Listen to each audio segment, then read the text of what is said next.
ጤና ይስጥልን ዋርካው ምሬ ወዳጆ የአማራ ፋኖ ብሔራዊ ኃይል ሴንትራል ኮማንድ አባል ሚኒልክዝ ዋና ሰብሳቢ ሰላም ጤና ይስጥልን። እንግዲህ እንደሚታወቀው ባለፈው በርካታ የትግል ጉዞዎችን ስናደርግ ቆይተናል።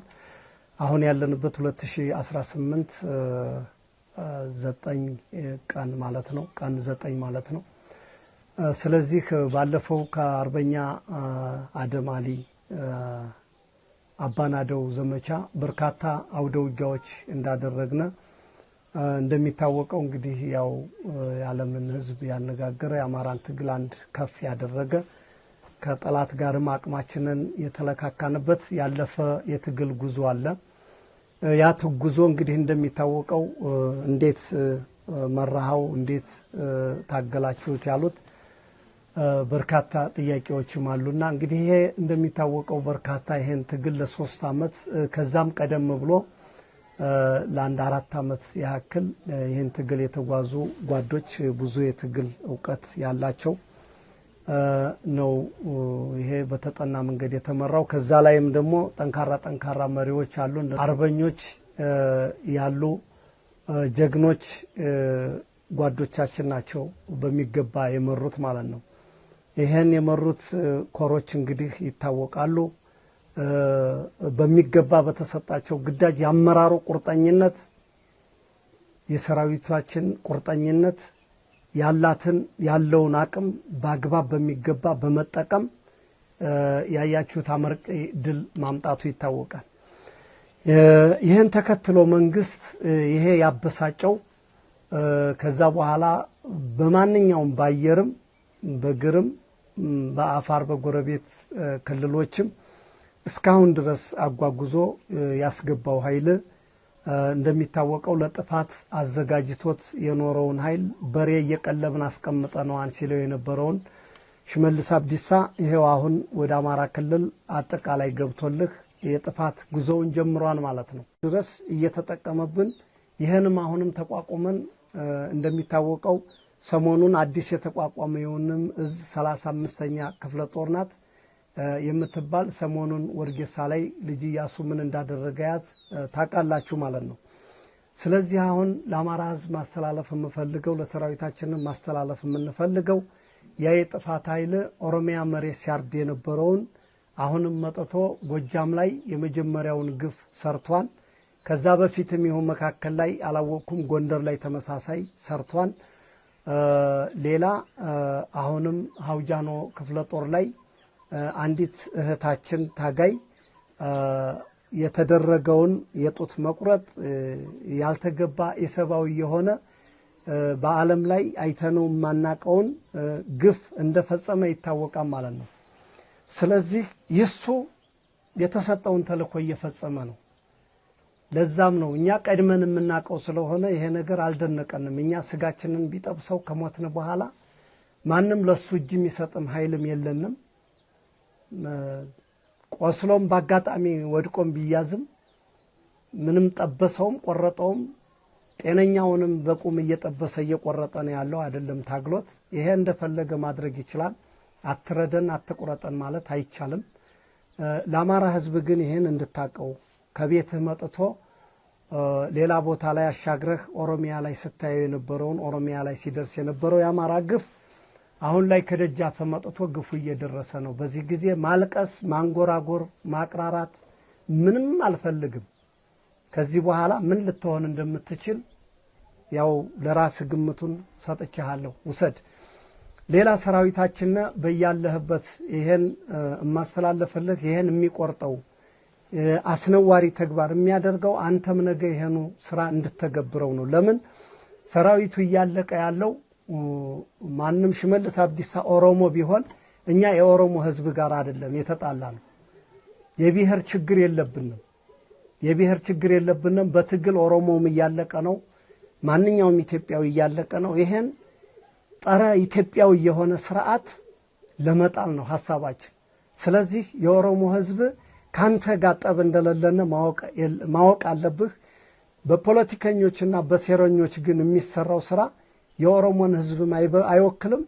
ወይም የደቡብን ህዝብ ወይም ማንኛውም ኢትዮጵያዊ የሚወክል አይደለም። ይሄ የሚሰራው ተግባር የብልጽግናና የብልጽግና የተሸናፊው ስርዓት እንደሆነ እኛም በቅጥ እንገነዘባለን። ሰራዊታችንን በቅጥ ይገነዘባል። ይሄን ይሱ የሰራውን ስራ አንተ እንደማትተገብር ማምናለሁ። ከዛ ወዲህ የሚዘህ አሳይተሃን ወደፊትም ልተገብር የምትችለው ይሄኑ የዓለም አቀፍ ህግ የጠበቀውን ስርዓት እንድትከተል በዚህ አጋጣሚ መልእክታችንን ማስተላለፍ እንፈልጋለን። ከዚህ ውጭ እንግዲህ እንደሚታወቀው ድሮኑ በቃ ሲቪልን አላለም፣ ሰራዊትን አላለም። ጃምላ አሁን በፊት ገልጨዋለሁ። የአማራ ህዝብ የሚጨፈጨፈው ድሮኑም ሲተኮስ መድፉም ሲወረወር ማንኛውም ሲጣል አንድም ከኛ ላይ ከተሳካለት ሊያርፍ ይችላል። ካልተሳካለት ከአማራ ገበሬ ከአማራ ህፃናት ላይ ወይም የአማራ ንብረት ላይ ነው የሚያርፈው። እንዲያም ካለ ሰብሎ ላይ ነው የሚያቃጥለው፣ እንዲያም ካለ እምነቱ ላይ ነው የሚያቃጥለው። ይህን እንደፈለገ እያደረገ ስራውን እየሰራ ነው። ወደፊት ምን እናደርጋለን? የትግሉን ስልት ለመቀየር ራሳችን ከወዲሁ እየተዘጋጀን ነው ማለት ነው።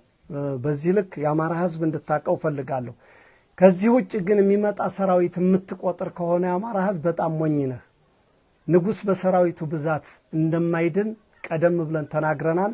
አሁንም በሰራዊት ብዛት በሰራዊት ማንጋጋት በድሮን ጋጋታ በጀት ጋጋታ ማንም የአማራ ህዝብ የሚንበረከክ እንደሌለ ማወቅ መቻል አለብህ። የአማራ ህዝብ አሁንም እየተበተነልን ነው። ወደ የቀበሌው የፈለገውን እያደረገ እየተሰማራ ነው። እንዴት አድርገን ነገ የስበት ማዕከሉ መትተን እንደምንበትነው ታውቃለህ። ያኔ መሳሪያውንም ለመቀበል ከጎናችን ለመሰለፍ አሁንም ቢሆን ያለምንም ጭንቀት ሳይኖርብህ እኛ የምንሞተው በዚህ በቁጥር 1 2 3 4 5 10 ሊሆን ይችላል።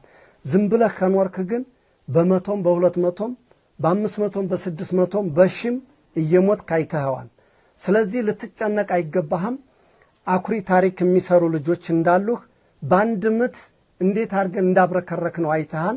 በአራቱም ማዕዘን ስንመታው ምን ሊሆን እንደሚችል ይሄ የገባ ኃይል ላይወጣ እንደሚችል እውነት ብዬ ነግርሃለሁ። ወደፊት አንተም ለማየት ያበቃሃል። እኛም በዚህ ልክ በልበ ሙሉነት ቃል እንደምገባለህ ሳልጠራጠር ነው ማለት ነው። ስለዚህ ሰራዊት ቁጭ ብለህ የምትቆጥር እንድትቆጥርም የሰራዊት ብዛት እንድትነግረኝም አልፈልግም። ተልባ ቢንጫጫ በአንድ ሙቀጫ ነው። እውነትን ያልያዘ ሰራዊት ስለሆነ እውነትን ያልያዘ መሪ ስለሆነ እየተመራ ያለው በዚህ ልክ ልታውቅልን ይገባል። እኛ የምንታገለው ያለነው ኢትዮጵያዊ አገር ወዳድ ኢትዮጵያዊና የአማራ ተወላጆች አማራን አልመታም ያለ መከላከያ በአፋር ክልል በረሃ እየተጠበሰ በኡጋዴን በጅጅጋ በረሃ እየተጣበሰ በኦሮሚያ መሬት ተቀብሮ በየማንኛውም እስር ቤት እንዲያሲል ተገሎ በብዙ መንገድ ነው አማራ እየተጨረሰ ያለው። ልንገርህ ካሁን በፊት ታስታውሱ ከሆነ 120 ሞርተር የማረክናቸው ጊዜ የመጀመሪያው ትግል ሲጀመር ትግል አበላሽታችኋን ተብለው የተገደሉ የአማራ ተወላጆች በርካታ ናቸው። ትግል አበላሽታችኋን የተባሉ የኦሮሞ ተወላጆችም በዚህ ተመሳሳይ ተረሽነዋል። አማራ የሚረሸንበት መንገድ ልንገርህ። አይኑ ሃው ያላማረው አንተ በቃ የጥንፈኛው ተባባሪ ነህ ፋኖ ነህ ተብሎ ይረሸናል። ትግል አበላሽታህን ተብሎ ይረሸናል። እኛ ጋር በትግል ወደፊት አጋፍተው ይረሽኑታል። እስር ቤት ወስደው ያንኮላሹታል። ለጥንፈኛው ታግዛለህ ተብሎ ያንኮላሹታል። በብዙ መንገድ ነው የሚገደለው። ሌላ አማራውን የፋኖ ተላላኪ ነህ ተብሎ ይገደላል። እኛ ለምሳሌ ሰሞኑን በታገልንበት በተቆጣጠርናቸው ቦታ ልጆቻቸው ወንድሞቻቸው ባሎቻቸው ተገለው የተቀበሩበትን ቦታ እንኳን እያወቁ አውጥተው ለመቅበር ጨንቋቸው ፈርተው በየካምባቸው አጥር ጎን በየውሃ ትቦ ቀብረውት የነበረውን ያንን እያወጡ ሲቀብሩ የተመለከትንበት ነበር። ለምሳሌ ያህል ላስታውሳችሁ ከተፈለገ እስታይሽ አካባቢ ተቀብሮ የነበረ ልጅ አውጥተው ሲቀብሩ የነበረ ማለት ነው። በዚህ ጉዳይ ላይ ይመሰክራን። ደሴ ላይ ሲሰራ የነበረ ግፍ፣ ኮምበልሻ ላይ፣ መርሳ ላይ፣ ቆቦ ላይ፣ ሐራ ላይ እና 12ኛ ያገኛችሁት ግፍ ታውቁታላችሁ። የጎንደር ተወላጅ የጎጃም ተወላጅ ትግሉ በቃኝ እያለ ሲሄድ ደብረ ዘቢጥ ላይ እየጠበቁ ሲያስረሽኑት የነበረ ሲገደል የነበረ አማራ እየተጨፈጨፈ የኖረው በዚህ ልክ ነው። የአማራ የሚገደለውን ነገር ላስታውሳችሁ። እኛ ጋር ሆኖ በፋኖ አብሮ ትግል ላይ ይሰዋል፣ መከላከያ ላይ ሆኖ ይሰዋል። ወደዚህኛ ፋኖ ባንዳነህ ተብሎ ይገደላል፣ ወደዛ ጠላት ባንዳነህ ብሎ ይገደላል። በብዙ መንገድ ነው የሚገደለው። ብልጽግና አንተ ሲነግሩ ማሰማ ደነዝ አማራ። እኔ ከዚህ በኋላ ከዚህ መልእክት አያይዤ የምነግርልህ የአማራ ሚኒሻ የአማራ አድማ ብተና በውስጣችሁ ሚኒሻ መስሎ የገባ አድማ ብተና መስሎ የገባ በብሔር የሰከረ ሌላ አጀንዳ የተሰጠ በውስጣችሁ እንዳለ ይገባናል። ከዚህ በኋላ እስኪ ተወት አድርጉት። አፈሙዛችሁን እዛው ጠላት ላይ አዙሩት። እኛ ሌላ ዓላማ ሌላ አጀንዳ አለን። ወደ ሌላ አጀንዳችን ወደ ሌላ ዓላማችን እንግባ። ጠባችን ፌደራል መንግስቱ ጋር እና ይሄ የማይረባ አሬዎስ ብልጽግና እድሜ ልኩን ቢላላክ የማይሰለቸው ለዚህም ትንሾች ናቸው። 10ም 20ም 30ም 100ም ሊሆኑ ይችላሉ። የአማራን ህዝብ ወኪልነን ብለው የሚያስጨርሱት የሚያስጨፈጭፉት እነዚህ ናቸው።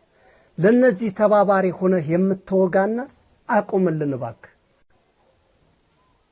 አንተን ይዘን ብንገለው የምናገኘው ነገር የለም። ዘር ማሳሳት ትውልድን ማጥፋት ካልሆነ በቀር ሄደህየው ሙጃ ላይ የማረክ ነው ከ70 ከ80 በላይ አለ። ያን እናጥፈው። እንዴት አድርገን እናጥፈው? እንዳጠቃላይ አማራ ክልል ወሎ መሬት ላይ የማረክ ነው በርካታ ሚኒሻ ኃይል አለን። እንዴት አድርገን ያንን ወንድማችን ታላቅ ወንድማችን እኮ ነው ታላቅ ወንድማችንን እንዴት አድርገን እናጥፋህ? ለዚህም ያላችሁ ወገኖች በድህነት ቸግሯቸው አንዳንዶቹ የገቡት ለቤታቸው ሊመሩ አለያም ፖለቲካው ሳይገባቸው ሊሆን ይችላል። ይሄን እባካችሁ አድርሱልን። በቃ ራሱን የቻለ አጀንዳ ይዞ የመጣ ትውልድን ዘርን ሊያጠፋ የመጣ ኃይል አለ። ያን ኃይል ጋር እንድንታገል በዚህ አጋጣሚ መልእክታችንን ማስተላለፍ እፈልጋለሁ።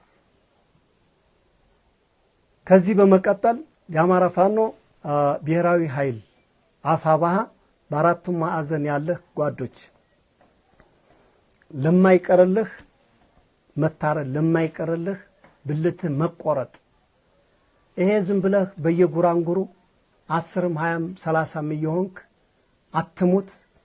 በሻለቃም እየሆንክ እየሄድክ አትሙት። እንግዲህ ድቅቅ ካደረክ እንደ ነብር ነው። እንደ ነብር እንክት አድርገህ ስትመታው ባንድ ምት ብቻ ይሄን ኃይል ማንበርከክ እንደሚቻል በተደጋጋሚ አይተነዋል።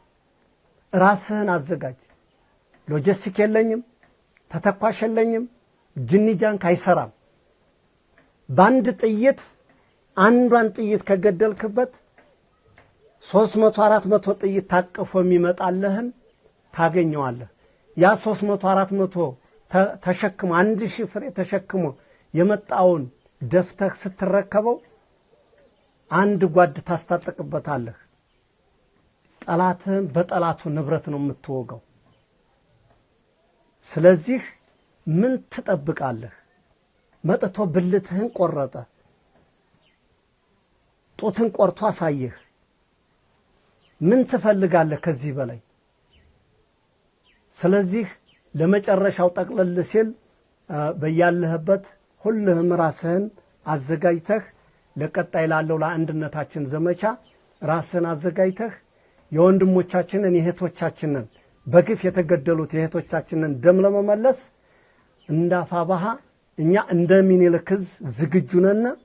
ሌላውን በያለበት በዚህ ልክ እየተዘጋጀ እንደሆነ እተማመናለሁኝ። እንግዲህ ከዚህ በመቀጠል የአማራ ፋኖ አፋባሃ እንግዲህ የማረካችሁትንም አሁንም ወደፊትም የሚማረከውን ኃይል አደራምላችሁ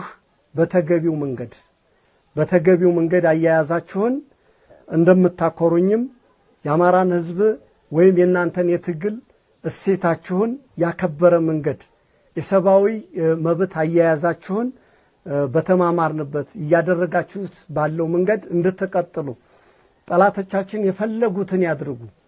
ያደረጉት ነገር ለኛ የትግል ጽናትን ነው የሚሰጠን እንጂ ሽንፈትን እንደማይሰጠና እናውቃለን።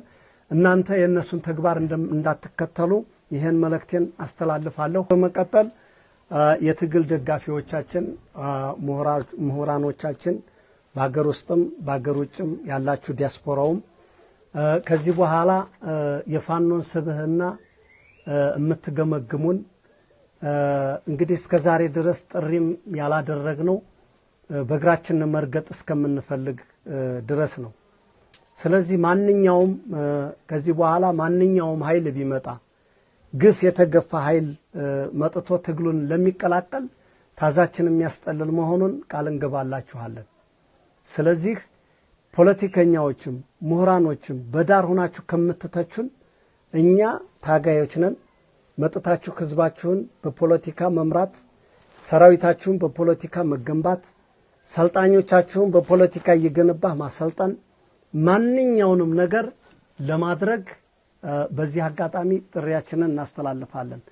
ዶክተሮች እስተዛሬ ምንም ቢሆን ደም እየፈሰሰው ቢቆስልም ቢሰዋም ምንም ቢልም ሁሉንም ጥርሳችንን ነክሰን ይዘን ወጥተናል። ከዚህ በኋላ ከወንድሞቼ ጋር ማቄን ጨርቄን ሳለል ወጥቼ ልትሞጫፍ የደረሰ ልትፈሳ መዳን የምትችለው ኃይል ህይወት ይሷን ላትርፋት ብለህ የምታስብ ዶክተር ካለህ በራችን ክፍት ነው። አንተን በስነ ስርዓት በእንክብካቤ ይዘን ልጆቻችንን እንድታተርፍልና ጥሪያችንን እንፈልጋለን።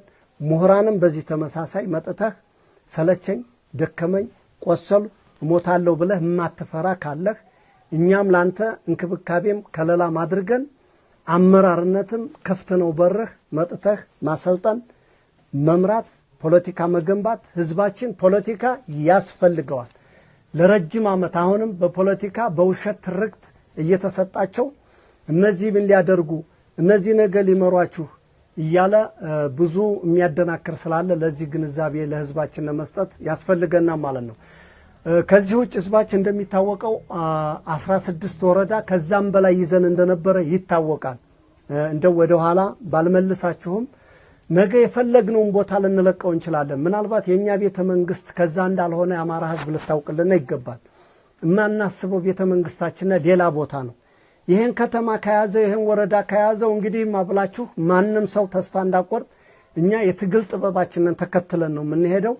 ያን ወረዳ የምንፈልገውን ነገር ገብተን የምንፈልገውን ነገር ከሰራን ያዝነውም አልያዝነውም ሊያደርግልን የሚችልበት መንገድ አይኖርም።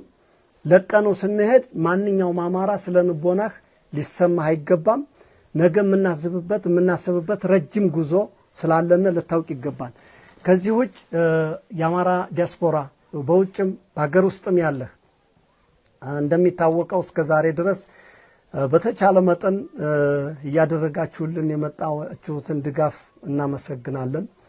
እውነት ለመናገር ችግሩ በአራቱም ማዕዘንም ነው። የመጨረሻ መልእክቴ ነው። እንግዲህ ይህን ትግል እንዳታገላችሁን ይታወቃል።